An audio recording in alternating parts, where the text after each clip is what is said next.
welcome to the second round of this webcam tournament called Hyggeliga in Denmark. I'm still on Terrageddon and we will see the deck list here.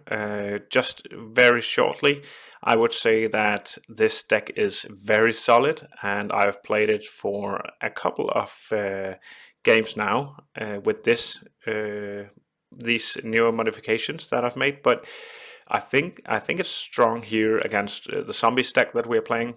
In the sideboard we do have some sweepers in Cataclysm and 3 Pyroclasms, so I think we are well suited for this matchup. On to the first game of this match. I roll a 2, which means that I am on the play here. I do take a long time figuring out what to start out with here, and it's a clear tell for my opponent that I do have a Mox Diamond in hand, and choosing which land to discard for Mox Diamond is difficult because I'm not aware of what I'm playing against, and I might go the safe route with a basic, or I might need some specific colors in turn 2 or 3, and that makes the decision quite important here. And I could also have like utility lands like this port here that I played, so going with the not so safe route but discarding the forest here and passing the turn. A great turn 1 play would have been Sylvan Library, and he starts out with a duress here. Looking at the possibility of taking Fire Ice or Armageddon, and whatever he takes might send me a signal of what's going on here. Taking Armageddon, I think I was against some Moneyball Black stuff, and I find that that matchup is alright, unless that he puts out a Hypnotic Spectre on turn 1, which I cannot answer, but with Fire Ice I can actually do something about it. That's why they are included, because they can take care of fast aggro starts from elves, goblins, and also Moneyball Black. Playing out a Weathered Wayfarer is very strong here. It can quickly draw me into a lot of cards, and we do see that I don't have like a ton of lands in hand. I have 1 land and the Fire Ice. Cabal Therapy taking the Fire Ice, and now I just have a Wasteland, it looks like.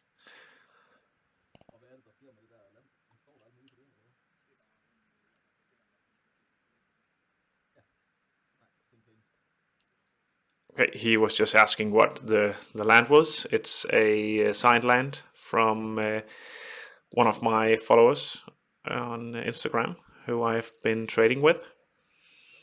So I shipped the turn back to him, tapping a forest in his upkeep, or sorry, swamp, that is, in his upkeep. And he wastelands. This makes my Weathered Wayfarer go online, and he plays a Sarcomancy, so now I know that this is some aggro stuff, zombies, or it could be some kind of soup deck where he only played into his swamps here, and I fetch for a treetop village with the Weathered Wayfarer. A great blocker. I do know that Smother is of course a card that he could be playing, but having a 3/3 against his 2/2s is strong. I fetch before I play the treetop, finding a port, and then puts down the treetop and pass the turn. I am working on being better at quickly choose what to fetch for, because it can be a struggle facing a Terrageddon or Weathered Wayfarer player who grabs the deck and has no clue what he's about to find. And I do make a mistake in this match, which is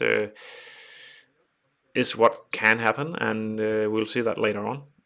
Playing down another Sarcomancy here, and of course the card that can really destroy my plan is sorted here.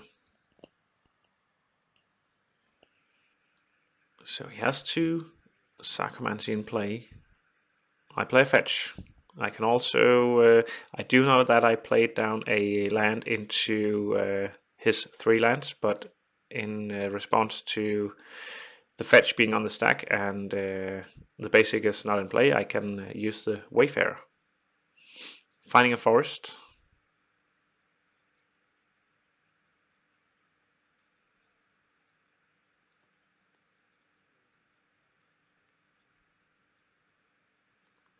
And playing a Nimble Mongoose, which is a 3/3 blocker here.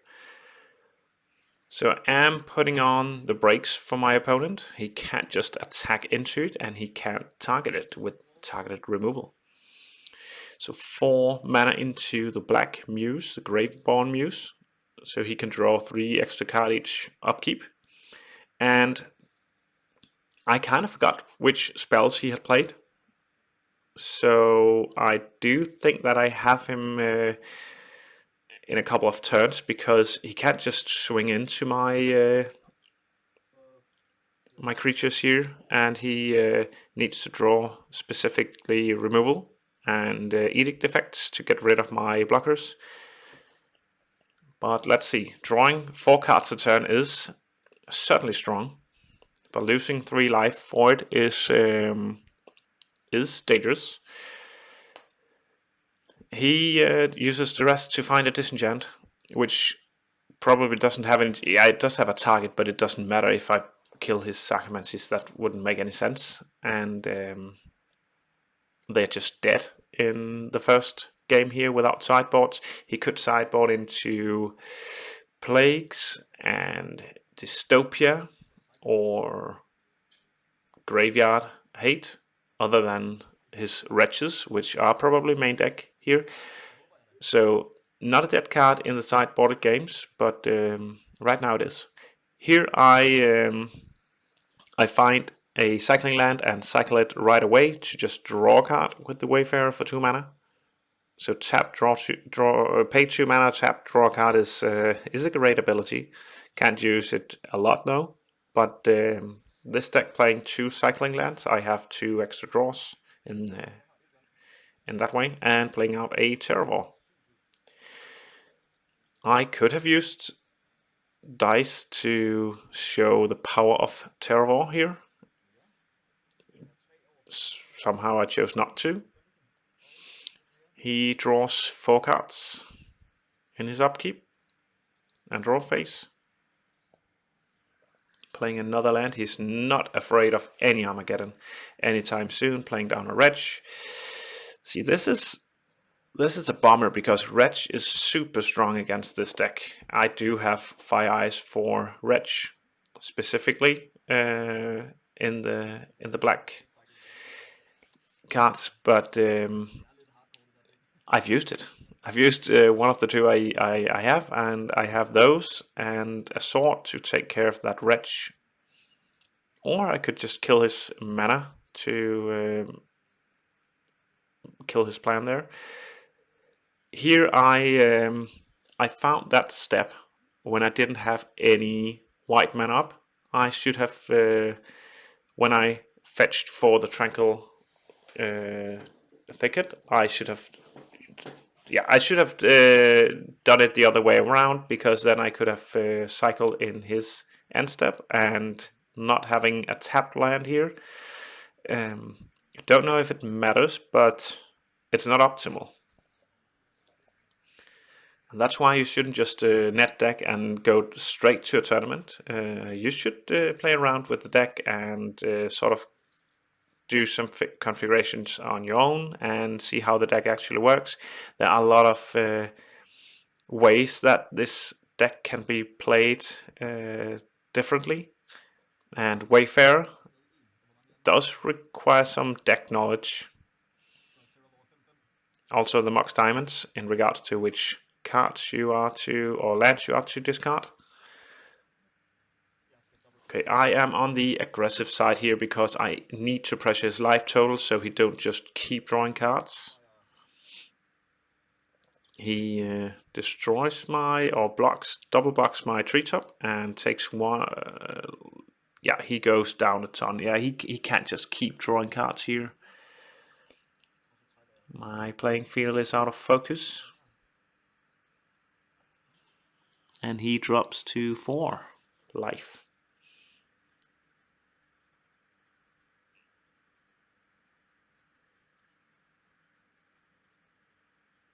Now what does he do? I have 1 open mana, so I can find another land.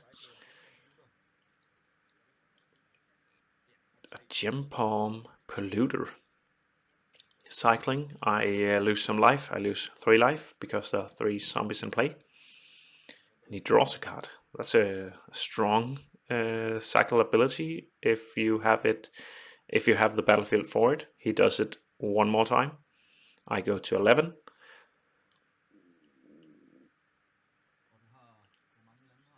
And he has 3 mana left. So he could have shrunk down my Terravor and my Mongoose here. Chose not to.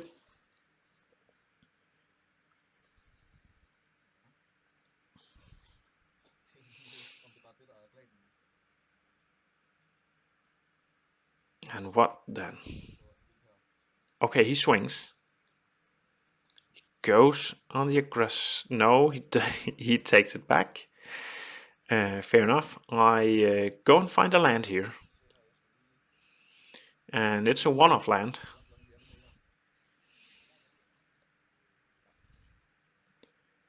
This is one of the times that I was looking through and seeing my options, and I chose the City of Traders.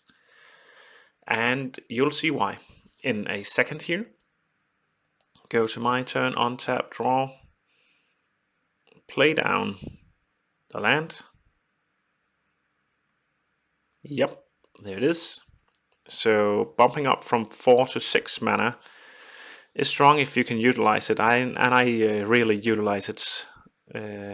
Utilizes the power of 6 mana here with 2 Call of the Herds.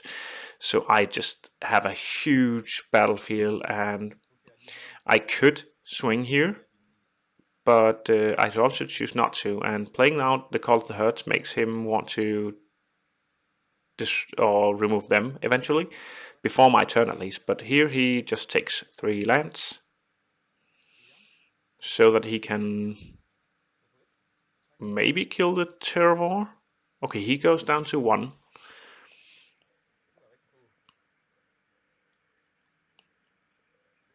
Goes to 1. And playing a swamp. And as I said earlier, I totally forgot what was in his hand. Or graveyard, I should say.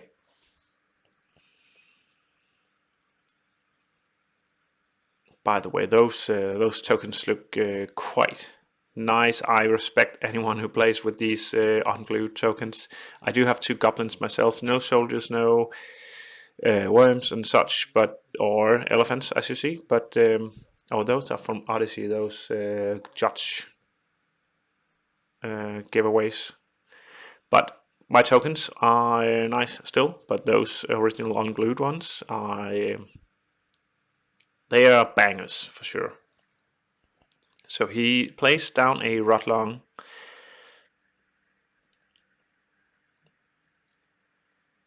So that his clerics can turn into zombies. At least it's not zombies into zombies, because then I would definitely be gone here. He takes a look through his graveyard and finding the card I had forgotten about in a minute, but swings for 3 damage. I don't need to block here to trade. I just think I need to take 3.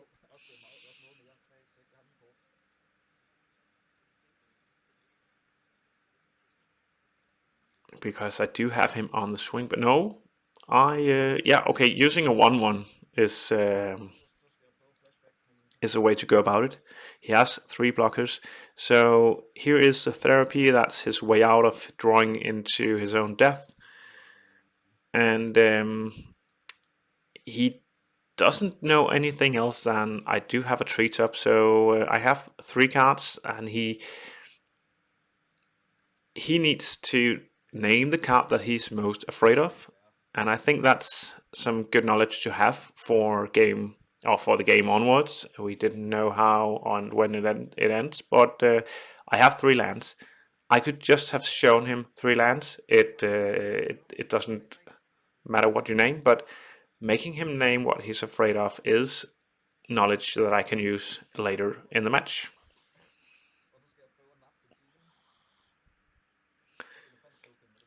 He smothers an elephant and ships the turn back to me. Now what? A 3/3, a 1/1, and a big. Oh no, not a big one, but at least a Terrageddon. It is a Terrageddon, and he has 1 mana up here, so can't do a lot of stuff. So what's the plan? I could play a land to get another land into the yard. I could fetch for something, don't know if it matters. If I haven't had another non-basic, I could have fetched for Wasteland to put 3 lands into the graveyard at once, pumping the Terrageddon. He only needs to take 1. And here I am counting how many lands I do have. I think it's just lethal. The Terrageddon must have been too big here. If you counted how many lands I had, please let me know, but that's 1-0 for me. On to the second game here, we talked, or I talked, you didn't say anything, but I said something about the sideboard options in the deck showing, and one of the cards I didn't mention was this totem here. Cursed Totem makes my opponent not able to activate his abilities on his creatures, which nullifies the wretch, and artifacts are super difficult for black to handle, so I think it's an alright sideboard card here. I removed most of my enchantment and artifact hate, even though I said that I could face some dystopias, but yeah, this hand was a mulligan to 6, and he takes my my best card here, and also he knows that I do not have the correct mana to answer the wretch, unless I drew into it, of course, but let's just say that I didn't draw into it.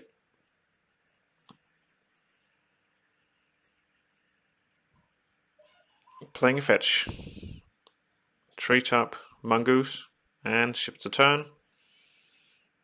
Mongoose is a super bad card here. He plays Lord of the Undead, which just pumps up his stuff. I can still Pyroclasm here, if I had red mana, that is. But playing out a Wasteland against a bunch of swamps, not great either. And he certainly have options, because he plays down another Lord, swings, they pump each other, these Lords, so this is just horrendous. I am dead next turn unless I can do something here. And I can't, and that is game. These zombies can be super quick, and I got stomped here. Great played by my opponent. If you are playing MTGO or Magic the Gathering online and are using a rental service, or if you want to do that, I have a link in the description for a referral and a coupon code, which makes you get 30% off on your next subscription. So consider that, and onto the video. Game 3 here. We saw how Terrageddon can play slow, and we saw how I just got steamrolled in that second game. I've had few fast games, those are usually against Dreadnought, but that was a beating here. I start with a Mox, start with a Sylvan. That's where you want to be. That's why I play 4 Mox, 4 Sylvan. or at least I play 4 Sylvan. Some are cutting down to 3, but I think 4 Sylvan is the way to go, because then you can actually go down to 3 Armageddon effects. So you're not stuck with those. There's a ton of removal for enchantments in this format, so playing 3 and getting 1 destroyed, you probably won't see another one. He had planned to go for therapy on turn 1, or his turn 1, for Sylvan Library, but with a mock start, you can't do that on the draw. I've played this one very safely with 2 basics, one of each, forest and a plains. And here I go for Call of the Herd, since that's a 3/3 threat, and most of his stuff is just plain 2/2s. And my Terror, which you saw in my hand from Therapy, is only a 2/2 right now. He plays a Grotto and a 1/1, I should just say. This doesn't do much, since I have quite the aggressive start here with an Elephant on turn 2. But a Shepherd of Rot could be dangerous. Could actually put us into kind of a draw situation. I am aggressive with my my Sylvan Library here, and I swing for 3. Already down to 15 myself because of fetching and taking more cards. 3 cards in hand for me. And he has the Dystopia. I mentioned that, but I do have 3 green permanents, which I could just get rid of. And here I have the option to go super aggressive, try to lock down the game very fast, or just let my stuff go slowly and build up my hand to just come back. Let's see what I choose here. It depends on what you have in hand, of course, for taking this decision, but he only has a 1/1 in play. It doesn't look like he has much to do over there except Dystopia. But let's see. I have 5 power on the board. So 3 turn clock. But I also need to sack stuff.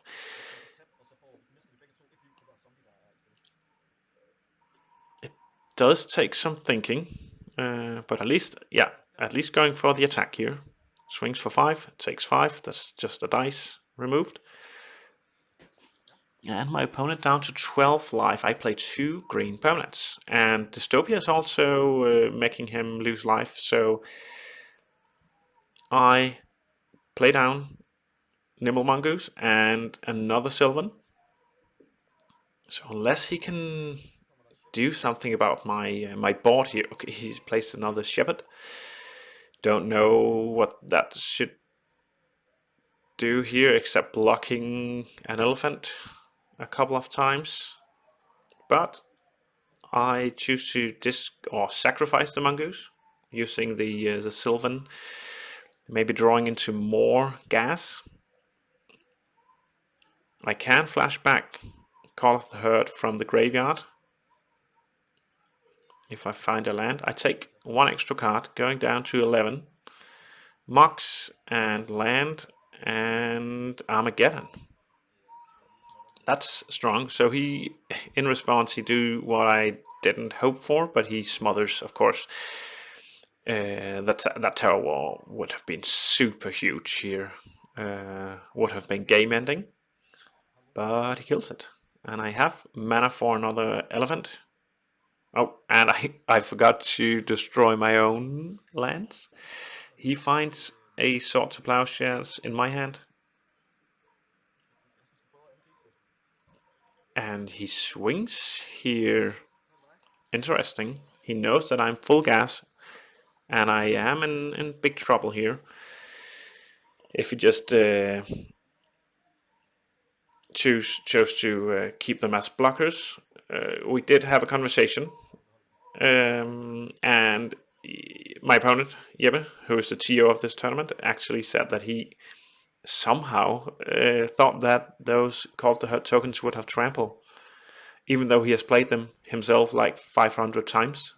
And that does answer why he played like he did, I guess. That's just a bummer. He was 1-0 with this deck before our round here, so now he has shown that he is a good Zombies player, and Zombies is a nice deck, especially since there's a lot of basic lands. So my Wasteland doesn't do anything here. I could set him back on mana if I were afraid of what he could have in his hand. He plays another Wasteland. I swing here. He blocks, and this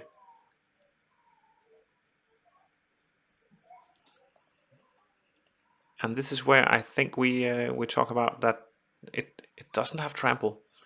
I fetch for basic, which is nice since he can't wasteland basics. And now I am up to 4 mana here, so I could flashback Call to Hurt. I do so. Flashbacking the Call to Hurt for this beautiful Call to Hurt token. And ships the turn, and that is game here. 2-0 in this league. Looking forward to the next match, which will be up quite soon, I guess. Any thoughts about the deck are welcome down below. See you guys in the next one.